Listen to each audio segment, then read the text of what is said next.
Whoa! I thought you were gonna spit. I was trying to get it in before we started. I thought you were gonna go all over the table. I was trying to get one in right before we started, and then it was too late. Cut the call at the last end of something, gargling something. What is up, everyone? Darkside Phil here, and with me, as always, is John Rambo. Yes. And welcome to this week's edition, the pre-Royal Rumble edition 2013 of Smark Guys. Today is January 25th, 2013. We got basically the final lead-in here to the Rumble. Tomorrow. Or 2 days from now. 2 days from now, right. I'm all messed up today. So, we're going to be talking about the Rumble, what happened this week as a lead-in to the Rumble. We'll be reviewing the matches that are going to be on the pay-per-view. We'll also be doing simulations of those matches over on DSP Gaming. Can we talk about what we just did for the last hour? Why not? Sure. So we're going to do a match. We're not sure what we're going to do. We're going to have ourselves as characters in the game. Some Yes. sort of a matchup. Perhaps against each other, perhaps against someone else. I don't know. Yes. I spent a good, I say hour, not like on my character, but just the entrance alone. It's quite elaborate. So hopefully you guys find it interesting. Yeah, so definitely, if you don't know about it or if you've never watched them before, head over to DSP Gaming later today. There will be simulation matches, not only of the real matches of the Royal Rumble pay-per-view, but also some fantasy stuff and stuff that we're going to put together today. That's right. And, you know, even if you've never watched one, go over and check it out. I think you'll definitely enjoy it. But we're also going to talk about TNA this week. There's a couple things that happened, but not really. It was a taped show, so we kind of knew what was going to happen. Yeah, they're going on the road now, so. To the UK, right, for a good month now, I believe. Yeah, 4 impacts. So, we'll talk a little bit about that. Chris Daniels getting a title shot, and what's going on with Aces and Eights. He's entertaining as hell, that guy. Yes. It's funny, because, like, years ago, people, he's just a wrestler, he's very vanilla, and but now he's like, his character's so good, he's so charismatic, it's great to see. Yeah, very good. Yeah. Alright, so we'll start this week talking about Raw, and this is the final Raw, the major lead-in before the Royal Rumble, and so it's announced right at the top of the show. So it starts with Vicky and Heyman coming out. Right, with Vicky and Heyman coming out, and apparently they're now alive. That's how you want to start the show. 2 people over 50 years old. The 2 least attractive people on your entire roster have them come out and start the show. And they're all mad about what The Rock said to them last week. And they're so mad and upset about this, they actually replay the segments. Yes. So everyone could see them. The whole entire segments. You know that really embarrassing segment that people, everyone laughed at me about? Here it is, so you can see it again. That was kind of weird. Yeah, so they replay the segments. The Rock is banned, supposedly, from the arena tonight. And they show him in the back with the cops. Yes, and of course The Rock is determined to electrify the people. He's going to find a way into the arena no matter what. And the way that he does is kind of weird. We'll talk about that. It makes no sense. It doesn't make sense at all. No. Okay, so they announced that tonight is going to have a Beat the Clock challenge, which they do this probably, I say, about once a year you see this on WWE TV. Yeah. Where for whatever reason they have a series of matches, and whoever gets or wins the matches in the quickest amount of time gets something out of it. Sometimes they get a title shot. In this case, they get to pick their number for the Royal Rumble, like what number they will be entering the Rumble. I always look at it as like excuse they can have short matches and they go, oh, it's part of the story. That's why, that's why we have 3-minute, 4-minute matches, Right. 5-minute segments backstage or Dale Bryan and Kane being graduated for 20 minutes. Oh my God. Yeah. Well, we'll talk about that when we get to It's Awful, but alright, so Randy Orton and Antonio Cesaro in a pretty decent match, I would say. It was cool to see them. It was cool to see the match. Like, it was a match I definitely would like to see more of. And I like it because Cesaro went over previously. Now Orton won one, so now it's kind of like, okay, this is good. They're building a program. Maybe this is something that they could build up later. And I still don't like the champions losing. It's bizarre. It's always bizarre to me. But this is 2013. This is how they do things. Right. You have those mid-card belts. You might as well not. I mean, they're important when they want them to be. When they try to make them. But most of the time they don't really exist. So it's like they're not there. So. Right.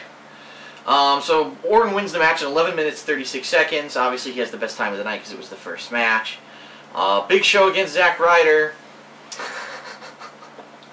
Go on to the next one. Ryback against Heath Slater. Yep. Sure. On to the next. You got the heel do the squash, and then you get the face do the squash. So, CM Punk comes out, addresses the WWE Universe. Yeah, this was really good. That was a great promo. There's some really good lines in there. Most of which I can't remember right now, but some pretty good stuff in there. So all the Rock Punk stuff is really good. It was really fun. Mm-hmm. So it's a good promo. Yeah, I think it was really good. It's a good one a good way to lead off. You know. It was mostly about you know, I care about things that matter, like this belt. This matters more to me than most people care about their families. And you care about the least insignificant thing there is. You know, the people and right. stuff like it was typical hero stuff, but it was his own spin on, delivered really well. Typical Punk stuff, I guess. You know. The next Beat the Clock match was Dolph Ziggler against The Miz. And it was a good match. Of course, they had to do the typical heelish shit where everyone's getting involved. AJ, Biggie Langston, everyone's getting involved, which leads to Ziggler winning in 10 minutes and 56 seconds, having the best time of the night. Yeah, because only Cena could overcome the odds like that. That's right. So, he was able to do it. Let's see. Team Hell No graduated from anger management. This is going to be a short show today. Caitlyn defeats Alicia Fox in a singles match. Now Caitlyn has to build herself up as the Divas Champion. The problem is there's only nobody there left to wrestle. I mean, we're going through this. This was a terrible show, except for the Punk and Rock segments. Those are excellent. Right. The rest of it is horrible. I actually didn't even see the Cena promo at the end. I didn't watch because I saw the show. Why would you even want to watch a promo anymore? People said it was the worst promo ever, and I said I'm not going to watch it because I've been through enough bad things in my life. I don't need any more, heartbreak. So I didn't see it. So maybe we can talk about it. But yeah, then Paul Heyman came out. He addressed the audience. Yes, he did his own promo for CM Punk. Yeah, and then the Rock's banned from the arena. There's no way of getting in. But then he comes in. He gets in because he has a ticket. He has a ticket, but mind you, he comes out through the entrance ramp with music, lighting, and pyro. So I guess any fan that buys a ticket can do that. I'm going to do that. We're doing at WrestleMania. We're coming down the ramp. The Rock did it. The security comes, starts punching you in the face. No, The Rock did it. Stop. He did it on Raw. So, oops. So they did Rock had a promo, and Punk was up in the balcony. That was kind of cool. Like he used to do that back in Ring of Honor sometimes. They had those ballrooms. And he'd go up in the balcony and talk down to somebody. Huh. And it's kind of like what was happening. And Rock had some good things to say. And then the Shield came out. The Shield came out, attacked The Rock. Which kind of adds an interesting wrinkle to it. Will they come out on Sunday and interfere in the match? Well, they made the ruling that the stipulation. if they do Punk loses it, but maybe the ref won't see it. I think it's an out. Like, it's a way that perhaps Punk could escape with the title. The odds are against him, I think. But, they kind of set something up there, so if Punk does retain, there's a reason why. Rock could go in a feud with the Shield or something, because they attacked him like that. So it adds a little bit of a wrinkle, not much of one. It seems pretty solid that Rock's going to win the title. But there's something there. There's an alternative thing happening. So. Yep, and at the same time, it gave the Shield a little bit of a bump. It's a little bit of an injury. I don't think it does, because they beat up one guy. But still. So people are like, The Rock put over the Shield, and it's like, yeah. Like if he had a match with Seth Rollins, right? Do you think that he beat him or something? Okay, but I mean, I don't know. I don't know. So there's another Beat the Clock match, Wade Barrett against Sheamus. This one actually ends up going longer than the Beat the Clock time because there's, I believe it was Dolph. Was it Dolph that came out and interfered? I'm trying to remember. Someone interfered. I couldn't tell you. What does it say? It says... Yes, there was he came out and he they were distracted. AJ Lee and B. Langston came out too. They were basically fucking with the match to make the match go longer, and because of that, the match that he couldn't beat the clock. And so Dolph Ziggler ends up winning the Beat the Clock challenge, but then they cut to backstage where he goes to Vicky, where he's going to tell her obviously he wants to be the last one in the Rumble, and she says, "Oh, well, because you won, actually now you get to choose only between number 1 or number 2." Isn't it kind of weird that she's a heel and then he turned on her, but he's also a heel and AJ's a heel? Everyone's a heel. Vicky. Everyone's a heel, and no one's a strong heel. Everyone's a weak, cowardly, cheating, backstabbing heel. If you're Ziggler, would you just be like, I don't even want to be in the Rumble. I have the briefcase. Yeah, why does he need to be in the Rumble? He already has a title shot that he can cash in at WrestleMania. If he wants to be, he can do it now. Because I want to be in the main event of WrestleMania. He could have it. Right. So I don't get it. I don't get the angle. It doesn't seem to make sense to me. I think he's going to be in early and then last a long time because he's like the workhorse, and then they'll throw him out towards the end. At the end. Yeah. And then we had Alberto Del Rio beats Tensai. These are seriously. There were like 5 matches. Like, why this happened? What, It's not a good show. All right. So then at the end, John Cena comes out. And did you see this? No. You didn't watch it? Cut off. My DVR cut off. Neither one of us saw it. So. No, it's just. What I heard people say was the worst promo ever. It made no sense. Apparently Sheamus comes out and he even references it like that was bizarre, things you're saying, and and then the primetime players came out at like after 11 o'clock. Yeah. They came out like they're gonna win. They're gonna win the Rumble together. Yeah, here, even lists. Orton, The Miz, Team Hell No, Antonio Cesaro, and 3-man band all came out and surrounded John Cena in the ring. Yeah, the typical thing they always do where like all these guys come, I'm gonna win, no I am, and then they brawl in the end. That's which one it was about. I think the thing that everyone's saying is so bad is that John Cena literally just declared, I am going to win the Royal Rumble match. And so everyone's like, okay, so why am I buying this They did that Money in the Bank, before Money in the Bank. They did that. It's almost like they go, he's going to win, buy it so you can see him win. It's essentially like what they kind of set up. That's terrible. It's weird, yeah. Now, I guess this week on SmackDown, and we don't know obviously because it's tonight, this week on SmackDown there's supposed to be this promo where, oh look, they actually updated the picture now. There's supposed to be this promo that now. wasn't loading before. Where Punk is supposed to confront the Shield about why they keep interfering with his business.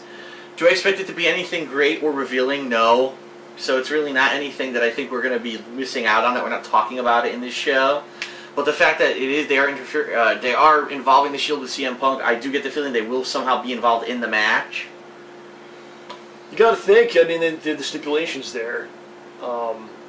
Unless they did that as a way to, you know, if Rock just beats Punk, you would say, well, why didn't the Shield come out?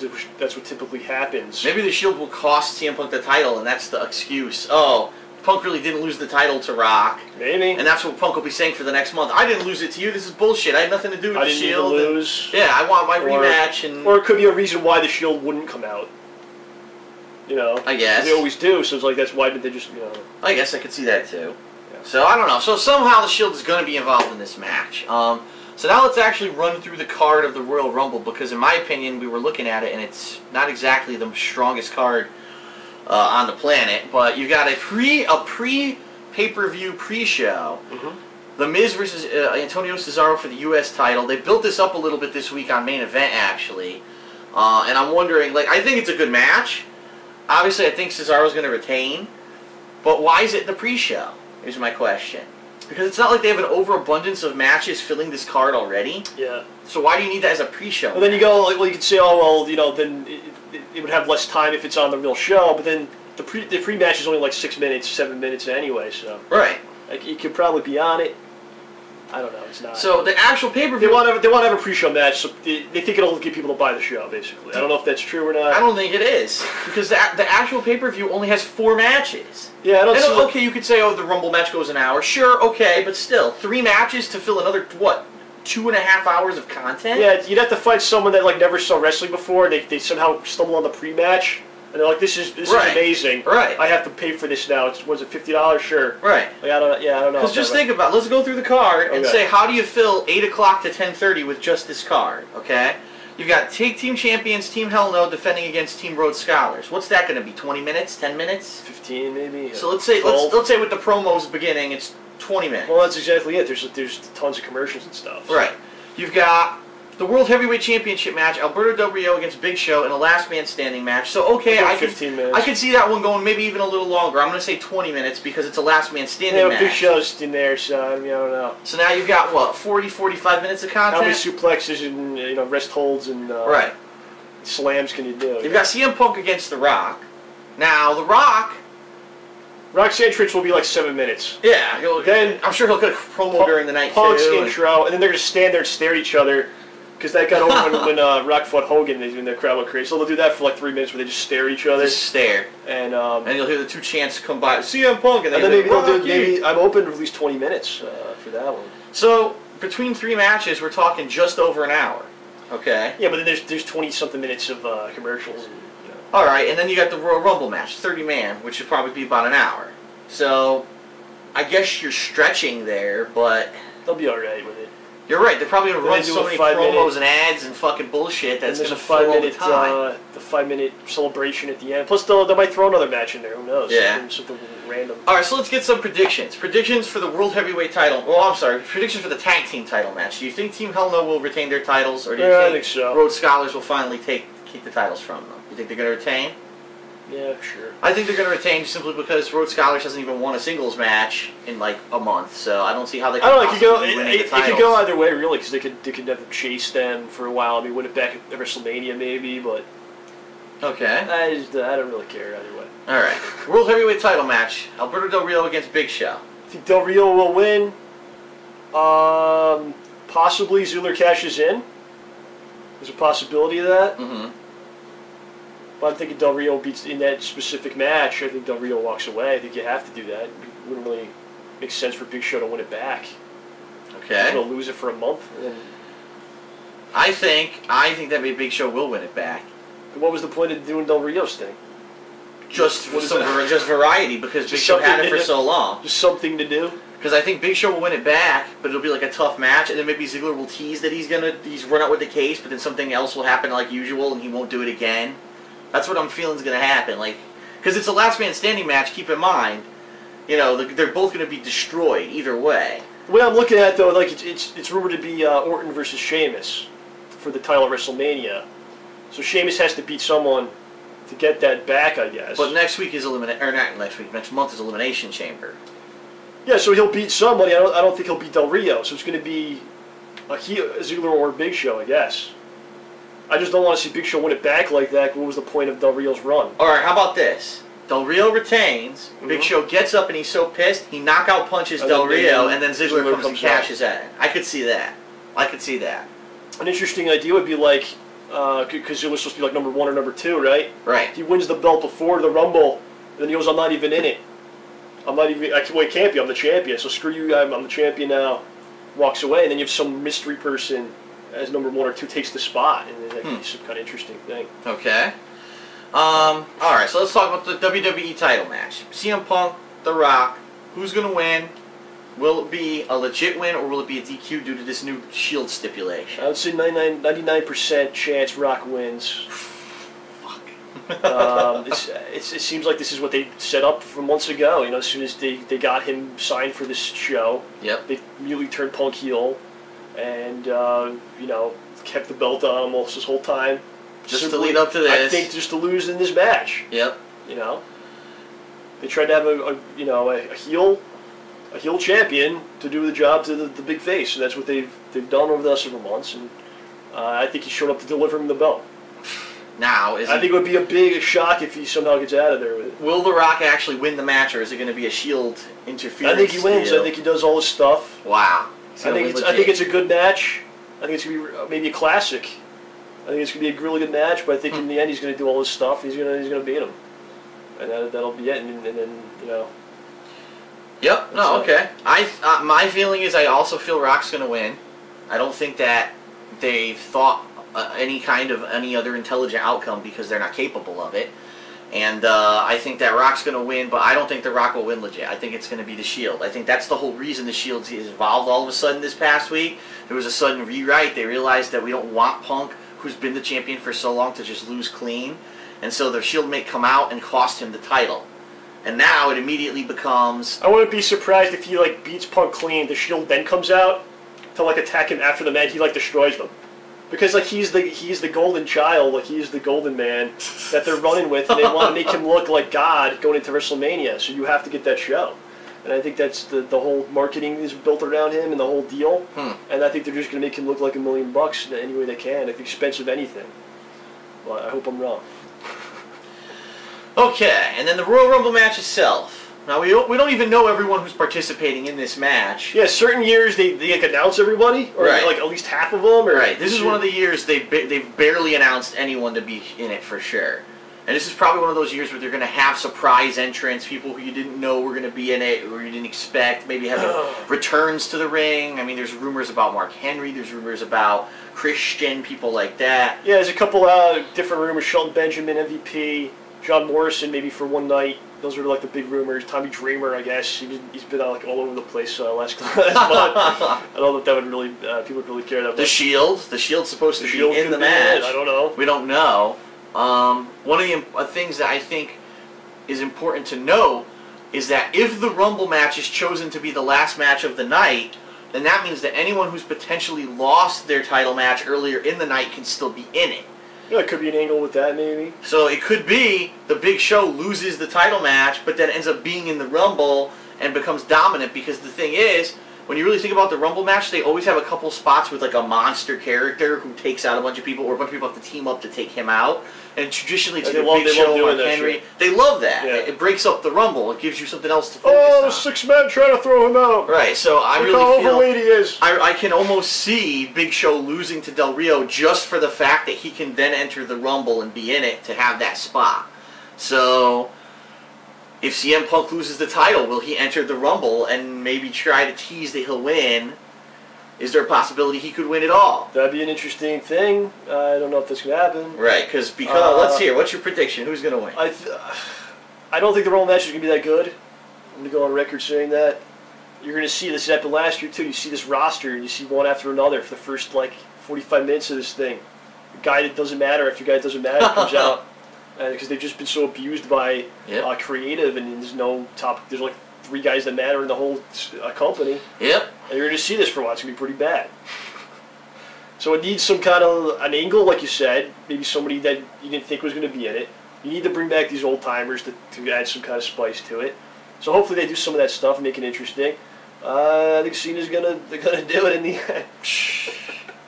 So you think it's going to lead to the Cena Rock at WrestleMania? If Ziggler's early in there, he's going to last a long time. And like I said, he's like the workhorse, and then at the end maybe Cena throws him out, maybe, and Ziggler almost won or something like that. But I think he's gonna. That's what's gonna happen. I think.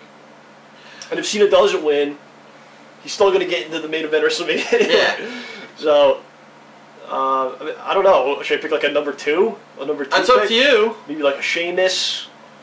I mean, this isn't brain surgery. Right, I'm coming up with the obvious or Sheamus, because they need to get into the title picture for WrestleMania. Right, so there you go. There's your top 2. I'm going to go with the oddball. Hornswoggle. The oddball the former choice, GM. Okay. I'm going to go with CM Punk loses the WWE title to The Rock. That'd be awesome if that's what they did. He enters the Royal Rumble. Yeah. And he wins. Now, I don't know if it's going to be bullshit. Maybe the Shield cost him the title against The Rock, but then the Shield come back later in the night and help him in the Rumble. The Shield is going to have some kind of bullshit interference on this pay-per-view. I just know, I see it. They're somewhere in the picture. Vince has this idea in his head that they can't be something clean anymore. There has to be this retarded angle. So they're going to fuck with the pay-per-view somehow.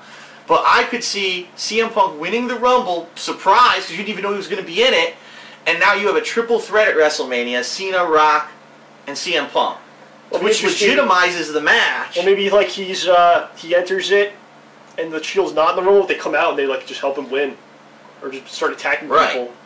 Yeah, I mean, I said they should do that a couple weeks ago. If you're gonna have Punk lose to Rock, you give it back to him, and you have him win the Rumble immediately afterwards. Right. You give it back to him. So now it re-legitimizes Punk. Punk's in the main event picture. You know there's going to be a big match at WrestleMania. Cena will interject himself because you know they have to have Mr. fucking Fruit Loops in there. Yeah. And now you have your main event where it's a legit guy against a legend against the guy everyone hates but sells merch. It's the best of all worlds. I'm hearing it's going to be Punk Undertaker. I know. I've heard that too. Yeah, looking at the proposed lineup, it looks like it's a real lineup because it all kind of fits into what they've been building to. Right. So.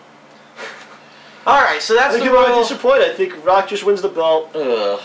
and Cena wins the Rumble. There's gonna be a lot of disappointed people, but at the same time, that was their biggest match last year, so that's how they look at it. Looking from a business standpoint, their 2 biggest money matches last year was Cena, Rock, and Lesnar, Triple H. So all they're doing, we're going to do those again. Yep. But together, and it's going to be even bigger. So that's how they're putting this together. So that's it for the Rumble. We will have, like I said, we're going to be doing simulation matches later today on DSP Gaming. Definitely check those out, and some fantasy matches and such. So it'll be fun.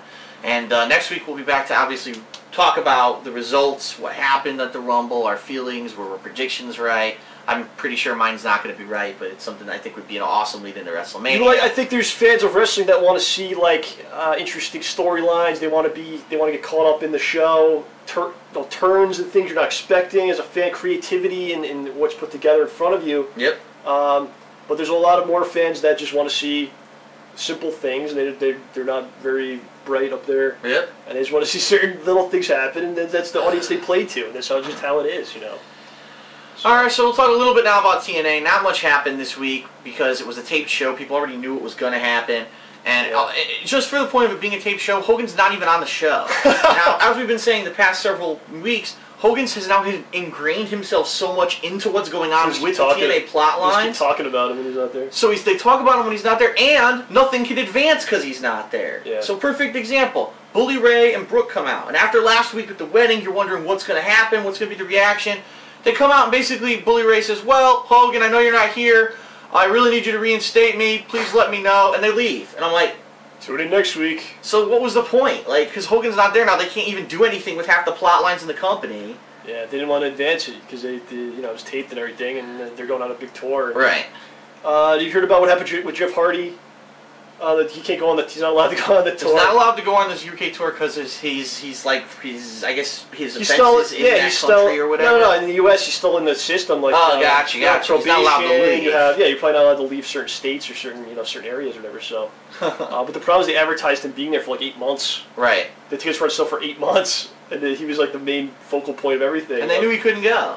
So, false advertisement. It was kind of a cardy deal, you know. Yeah, it's kind of messed up, but there's nothing you can do about it. He's stuck at home. They're going to be in the UK for a month. No championship match for the whole tour. Yep. Maybe he shouldn't have the title. The title match that they had this week on Impact was Jeff Hardy against Chris Daniels. Great match, great side, both great performances by both guys. But it just sucks when you have a match like this that was pre-taped because everyone fucking knows who won. Yeah. And it's like, if it wasn't taped, just think of it this way. If it wasn't taped, everyone would have thought, Jeff can't go to Europe. Maybe he'll drop the title. And now, because it was taped, it completely flubbed. And it's like, I would love to see Daniels get a run. I mean, he's probably one of my favorite guys out there right now. He's so obnoxious, and him and Kaz are funny. Like, he pulled the Appletini out of a suitcase. It's just real funny, man. It's great. The only other thing really noteworthy was, Aces and Eights with Taz this week. I hated part of Aces and Eights. I hated that he's on the commentary still. He's still commentating. He doesn't explain a damn thing whatsoever of why he joined Aces and Eights. Again, it seems like they're waiting to explain anything till after this UK tour. Why is he still on the commentary? You have the other announcer. And then the whole time he's arguing with Mike Tenay. There's like no forced thing. Well, you're doing this for financial reasons. I can't tell you about that, brother. Right. And then, the other thing that I noticed this week, Kennedy is now part of Aces and Eights, even though it was never actually officially announced that he joined. I thought they were recruiting him. I don't know if he is, though. No, he is. He's wearing it now. He's wearing it all now. He's wearing Aces and Eights gear. Yeah, he's with them. He's probably going to, turn out. I don't know. You think it's undercover? He's undercover. He's going to turn later? I don't know. He's Hogan's inside man. He's like, turns. Yeah, he's like, they plug him into things. Like, with Immortal, he was against them, then he joined them. Right. And then he turned on them, and then he joined again, and I don't know. They have no direction with him. Alright, so that's it for TNA. Really, it was Velvet Sky went back to her old outfit. Did you notice that? Yeah. You see what she had last week? Well, she had almost like a full bodysuit she's been wearing. What the hell was that? And now she goes back to the titties out and everything, the ass out. Back to that. Somebody must have had a talk with her. Yeah, like, well, we didn't hire you to wear that. We pay you to do this. Let the pigeons loose. Don't hold them inside like that. Here's the 2 pieces of fabric that constitute your costume. This is what you pay to wear. So really, nothing much else to speak of. I'm interested to see what this UK tour will be. Yeah, it's gonna be good. I think. I mean, it sucks that there's no championship matches. No championship matches. Hogan. I don't even know if Hogan's gonna be over there either. Oh, he is going over. Okay. Hogan and Sting. All right, that's good. And Taz and the Aces and Kurt Angle. So next week we'll talk a little bit about it once we see it. I guess once we see what goes down, and we'll judge then whether or not it's good. So, all right, so that's really it for this week for Smart Guys. Yeah, we got to do the Sims. Got to do the Sim matches. So definitely again over on DSP Gaming, check those out, and we'll be back next week with the Rumble results and also more TNA from the UK tour. So thanks a lot for watching, and we'll see you then. There you go.